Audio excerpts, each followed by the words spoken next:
Karabakh conflict. It is with this phrasing that Nagorno Karabakh is mostly known to the outside world. 22 years have passed since the conflict breakout between Nagorno Karabakh and Azerbaijan, and yet still unresolved, it keeps the tensions high and makes the sides feel the danger of resumption of war every single second. Nagorno Karabakh is located in southeastern part of the Lesser Caucasus. The historical name of Karabakh is Artsakh. Karabakh borders with Armenia, Iran, and Azerbaijan. The state language is Armenian. Religion is Christian. In the core of the Karabakh conflict lies the 1923 decision of Stalin's Communist Party's Caucasus Bureau's decision. In the late 1980s, a popular movement to reunite Nagorno-Karabakh Autonomous Region with Armenian SSR starts in Nagorno-Karabakh. On February 20, 1988, the leadership of the Nagorno-Karabakh Autonomous Region officially declares its decision to withdraw from the jurisdiction of Azerbaijani SSR and unite with the Armenian SSR. The USSR law permitted such a withdrawal not only for the republics of the USSR, but also the autonomous units, as well as densely populated ethnic groups within the Soviet republics. This right was fixed in the then USSR constitution. Appeals are being sent to Yerevan and Baku, but Baku as well as Moscow announced that such an action is impossible. In 1991, a large-scale war breaks out between the Nagorno-Karabakh Armenians and Azerbaijan. The Republic of Armenia supports Artsakh. There exist two versions of the Karabakh problem. An Azerbaijani version that has the principle of territorial integrity at its core, and a Karabakhi view, realization of the right of people to self-determination, in accordance with the USSR law on recession from the Union Republic. Considering that the UN declares about the rights to realize two principles that exclude each other, it is clear that both principles at least have equal power, and in every concrete case a corresponding settlement should be found, whereby states and others can influence that settlement. This fact is rarely admitted in open discussions. Мы должны понимать, что международное политическое, международное право, как и любое другое право, признано оформлять реальность, которая складывается в мире. В этом плане политическая история человечества показывает, что в ряде случаев главенствующим является принцип территориальной целостности. В других случаях является принцип национального самоопределения народов. И противопоставлять эти два принципа является не совсем корректным. Международное право, международное сообщество применяет или этот принцип, или тот принцип для оформления политической реальности, которая складывается. В случае Арцаха мы уже имеем 20 лет арцахской государственности, как минимум. Мы имеем сложившееся де-факто государство.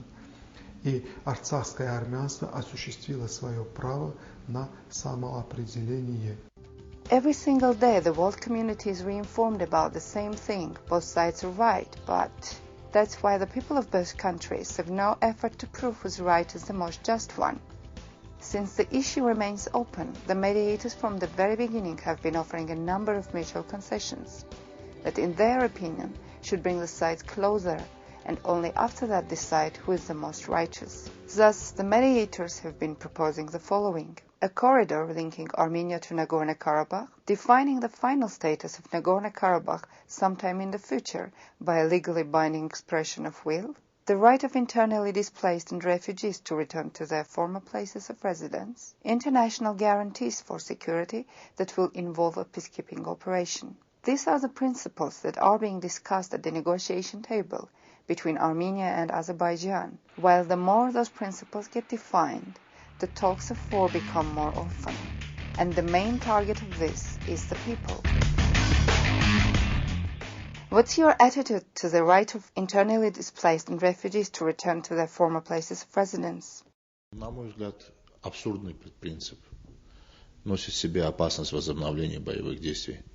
Начало конфликта, возврат опять в прошлое, вместо того, чтобы идти вперед и находить более логические точки соприкосновения. But do they give any guarantees before that? No. We'd be very happy to return to our homes. Every human being has connection to his native land. But the flight, the losses that we have seen After all of that, it's impossible to live with Azerbaijanis side by side and be neighbors. It's very difficult.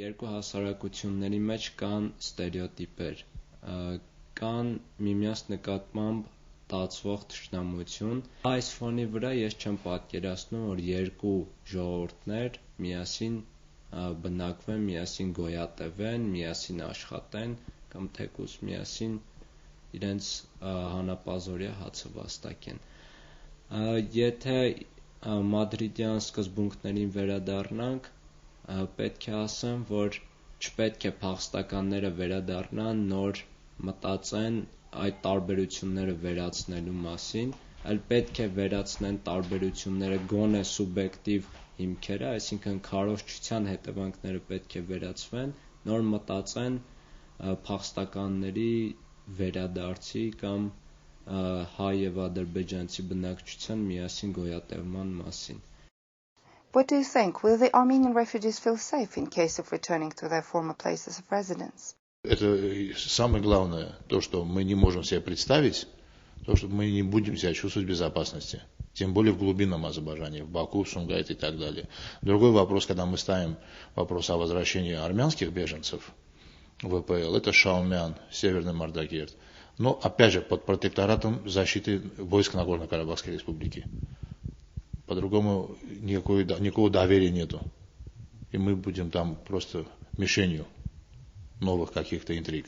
What do you think? Where should the settlement of Armenian-Azerbaijani conflict start from? Ընդհանրապես, եթե երկու հասարակություններ կան կոնֆլիկտային, պետք է կոնֆլիկտի լուծումը սկսել հասարակության սովորական քաղաքացու գիտակցության փոփոխությունից։ Եթե իրավական պայմանագիր, իրավական ակտ է ստորագրվում, դրանք ստորագրում են պետական մարմինները եւ երաշխավոր են լինում պետական մարմինները կամ միջազգային էլի պետական, քաղաքական, իրավական մարմիններ։ Սակայն այդ պետական մարմինները չեն, որ իրար հետ գոյատևում են, գոյակցում են, այլ հասարակ ժողովուրդն է, որ գոյակցում է։ Այդ պատճառով հասարակ ժողովուրդն է, որ շփվում է, եւ այդ պատճառով պետք է հասարակ ժողովուրդը իր գիտակցության մեջ կատարի այդ կոնֆլիկտի լուծումը։ It's a very difficult question, but as a citizen I think that peace and security of the people should be a priority. Мы живем на разных берегах. Это дает некоторые шансы двигаться вперед, если оба народа будут готовы осознать, что, оглядываясь назад, мы будем создавать только исключительно новые и новые проблемы и будем идти к новой войне, но ни в коем случае не к новому миру. С признанием Нагорно-Карабахской республики. Они должны признать реальность, что существование Нагорно-Карабахской республики, которая и провозгласила себя с учетом всех имеющихся на тот период законов государства Советского Союза, а потом уже международных законов. И Карабах никогда не принадлежал Азербайджану. Do you have confidence in peacekeepers that are suggested to be deployed in the region to maintain law and order? There were peacekeepers in Baku too. We are the people that were deceived then. We don't want to be in that situation again and endanger our lives. We rest our hopes on our nation. We should take care of ourselves on our own. No one would do it better. Люди всего мира уже давно разочаровались в миротворцев, которые приходят извне. Есть много классических примеров. На примере Югославии, это Серебряница, где просто голландские же миротворцы были наблюдателями резни и не вмешивались. Идеальность нашего мирного сейчас такого сосуществования, то, что мы своими силами навели паритет, и мы своими силами можем сдерживать эти агрессивные выпады со стороны Азербайджана. Ну, скажем, что и азербайджанская армия то же самое. Вот мы сейчас, это равновесие надо сохранить, не включая сюда международных наблюдателей. Ни в коем случае. Որոշ չափով մասնագետ եւ քաղաքացի չեմ հավատում այդ երաշխիքներին, որովհետեւ այդ երաշխիքները չեն կարող լինել այն աստիճանի, որոնք կարող են պատ ստեղծել երկու հասարակությունների միջև։ Իսկ նմանատիպ պատ ոչ մեկ չի ցանկանում ստեղծել։ Կարելի է շփվել, կարող ենք շփվել, որովհետև շփման միջոցով է, որ ստերեոտիպերը վերանում են, շփման միջոցով է, որ թշնամությունը վերանում է, իսկ շփումը պետք է անվտանգ լինի։ Իսկ նմանատիպ պայմաններում փախստականների վերադարձ կամ խաղաղապահների առկայություն շփում չի կարող լինել։ Միայն զինված շփում կարող է լինել, ինչպես հիմա դիրքեր ու միայն դիրքեր կամ էլ Վրաստանում կամ մյուս երկրներում թեթև շփում։ The mediators advise Armenians to go for concessions, presenting it as a care towards us. Otherwise, Azerbaijan will resume a war. What is your attitude to that? Это провокация, это чистой воды обман. Поэтому у нас в самом начале Карабахского движения, когда Азербайджан проявил свою агрессивность и перешел все границы дозволенности, когда бомбили мирные города, сбрасывая полутонные бомбы, весь мир почему-то молчал. А сейчас мир говорит о компромиссе и о примирении. В этом плане есть определенная большая доля недоверия к международному сообществу, которое ведет двойные стандарты. When your child doesn't obey, you try to fight him a bit. The same is being done towards us. But there are kids that are not obedient, and they do what they think is right. Today we Armenians are like those children that are not obedient. You know, it's better when you're really on yourself and not on others. But when you want to do something through other things, get more difficult. We are strong with our army, our youth and our children.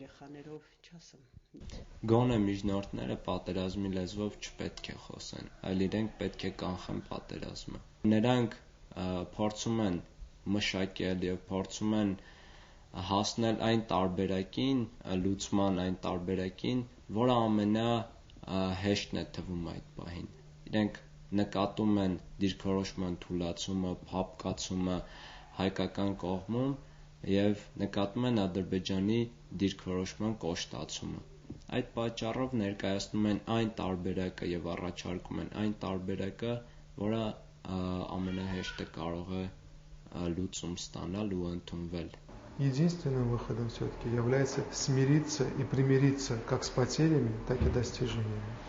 В этом случае у нас появляется некий шанс на будущее, в котором через несколько поколений, после того, как кровь, память утихнут, у этих двух народов появится шанс, возможно, на мирное сосуществование. Говорить о дружбе, говорить о братских отношениях, естественно, не приходится, но о сосуществовании, о соседстве в данном случае тогда было бы возможно говорить.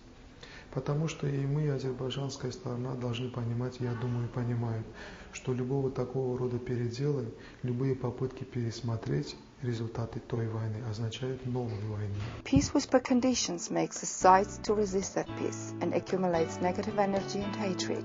In those conditions, it's impossible to create a democratic society, since any attempt to reform the democracy will be looked upon as an attempt to change the status quo in favor of someone, but will really destabilize the situation. Is it possible to adopt laws corresponding to European standards and set the basis of legally binding security, realistic equal rights and freedoms for all the peoples of the region? It's only possible in peaceful conditions, where dangers, blackmail, threats and hostilities have no chance to be.